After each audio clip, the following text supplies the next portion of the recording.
ਬਿਸਮਿਲ੍ਲਾਹਿਰਰਹਿਮਾਨਿਰਰਹੀਮ अस्सलाम वालेकुम। मैं बिजली ਦੇ ਬਿੱਲਾਂ ਮਤਲਬ ਵੀਡੀਓ ਬਣਾਈ ਸੀ ਉਹਦੇ ਤੇ ਇਸ ਭਾਈ ਦਾ ਕਮੈਂਟ ਆਇਆ। ਇੱਕ ਭਾਈ ਦਾ ਕਮੈਂਟ ਆਇਆ ਸੀ ਕਿ ਯਾਰ 32000 ਬਿੱਲ ਆਇਆ ਸਾਡੇ ਘਰ ਤੇ ਏਸੀ ਵੀ ਕੋਈ ਨਹੀਂ, ਯਾਨੀ ਸਿਰਫ ਪੱਖੇ ਚਲਾਓ ਤੇ ਤੁਹਾਡਾ ਫੇਰ ਵੀ 32,000 ਬਿੱਲ ਆ ਰਿਹਾ। ਇਹ ਚਾਹੁੰਦੇ ਨੇ ਕਿ ਅਸੀਂ ਪੱਖਾ ਵੀ ਨਾ ਚਲਾਈਏ, ਅਸੀਂ ਇੰਝ ਹੀ गर्मी 'ਚ ਬਈਏ। बहरहाल भाई कहता है भाई हम सब यहाँ जलील होना है, आपके पास पैसे थे आप चले गए, हम कुछ नहीं कर सकते, हमने यहीं जलील होना है। नहीं भाई ਵੇਖੋ, ਜਦੋਂ ਲਾਈਟ ਟੁਰ ਜਾਂਦੀ ਹੈ, ਰੋਸ਼ਨੀ ਹੁੰਦੀ ਹੈ, ਤਾਂ ਤੁਸੀਂ ਸਾਰੇ ਕੰਮ ਕਰ ਸਕਦੇ ਹੋ।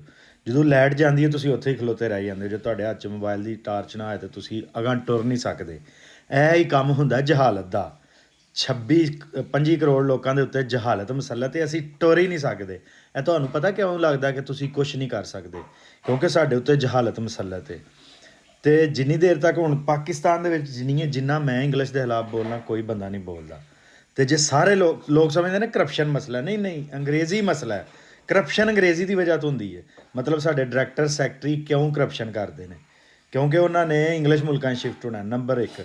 ਨੰਬਰ 2, ਉਹਨਾਂ ਨੇ ਆਪਣੇ ਬੱਚਿਆਂ ਨੂੰ ਮਹਿੰਗੇ ਅੰਗਰੇਜ਼ੀ ਸਕੂਲਾਂ 'ਚ ਪੜ੍ਹਾਉਣਾ। ਜੇ ਇੰਗਲਿਸ਼ 'ਤੇ ਪਾਬੰਦੀ ਲੱਗ ਜੇ, ਮਹਿੰਗੇ ਅੰਗਰੇਜ਼ੀ ਸਕੂਲ ਮੁੱਕ ਜਾਣਗੇ। ਸਰਕਾਰੀ ਸਕੂਲਾਂ ਦੀ ਤਾਂ ਤਲੀਮ ਮੁਫਤ ਹੈ। ਜੇ ਇੰਗਲਿਸ਼ ਸਕੂਲ ਪਾਕਿਸਤਾਨ 'ਚੋਂ ਮੁੱਕ ਜਾਣ, ਤਲੀਮ ਮੁਫਤ ਹੋ ਜਾਏ। ਅੱਛਾ, ਜਦੋਂ ਤਲੀਮ ਮੁਫਤ ਹੋ ਗਈ, ਡਾਕਟਰ ਮੁਫਤ ਹੋ ਜਾਣਗੇ। ਮਤਲਬ ਡਾਕਟਰ 1.5 ਕਰੋੜ 'ਚ ਬਣਦਾ ਹੈ। ਜੇ ਡਾਕਟਰ ਮੁਫਤ ਬਣਾਉਣਾ ਤੁਸੀਂ ਛੱਡ ਦਿਓ, ਤੁਹਾਡੀ ਸਿਹਤ ਵੀ ਸਸਤੀ ਹੋ ਜਾਏਗੀ।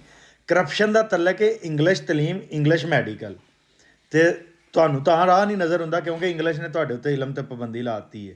ਮੈਨੂੰ ਅਲਹਮਦੁਲਿਲਾ ਰਾਹ ਕਿਉਂ ਨਜ਼ਰ ਹੁੰਦਾ? ਮੇਰੇ ਕੋਲ ਕੁਰਾਨ ਦਾ ਇਲਮ ਹੈ। ਮੈਂ ਕੋਈ 20-25 ਵਾਰੀ ਤਰਜਮਾ ਕੁਰਾਨ ਪਾਕ ਦਾ ਪੜ੍ਹਿਆ। ਮੇਰੇ ਕੋਲ ਦੁਨੀਆ ਦਾ ਵੀ ਅਲਹਮਦੁਲਿਲਾ ਇਲਮ ਹੈ। ਮੈਂ ਇਸਲਾਮ ਦਾ ਮਤਲਬ ਹੈ ਯਕੀਨ, ਉਮੀਦ ਨਹੀਂ ਛੱਡਣੀ। ਅਸੀਂ ਇਨਸ਼ਾਅੱਲਾ ਇਸ ਟਾਈਮ ਪਰੇਸ਼ਾਨ ਹੈ ਸਾਡੀ ਕੌਮ, ਲੇਕਿਨ ਬੜੀ ਜਲਦੀ ਸਾਡੀ ਕੌਮ ਆਜ਼ਾਦ ਹੋਏਗੀ।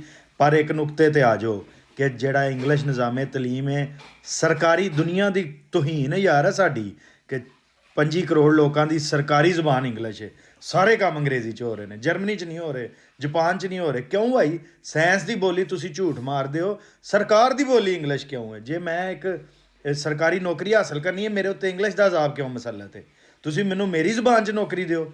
ਅਤੇ ਜਿੰਨੀ ਦੇਰ ਤੱਕ ਤੁਸੀਂ ਇਸ ਨੁਕਤੇ 'ਤੇ ਨਾ ਆਏ, ਉਨੀ ਦੇਰ ਵਾਕਈ ਕੁਛ ਨਹੀਂ ਕਰ ਸਕੋਗੇ।